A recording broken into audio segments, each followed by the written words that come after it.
Hante noror kea rakare tu uka.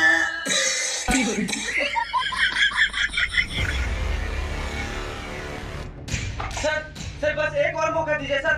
सड़क से उठा के स्टाफ लगा दूंगा। हाँ, पंखा कूलर से न गर्मी जाला।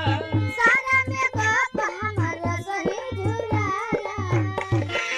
मिल गया मेरा स्टार। अबे डायरेक्टर अब ये क्या बाबा सिर उठा लाया? अरे प्रोड्यूसर साहब, आप एक बार गाना सुन के तो देखिए, एकदम बहुत सिंगर उठा के लाया हूँ। हाँ तो बेटा, इस गाने का बोल थोड़ा अश्लील है, तो मैं जिस ट्रैक पे गाऊं उसी पे तुम्हें भी गाना है, ठीक है? ठीक है। हाँ।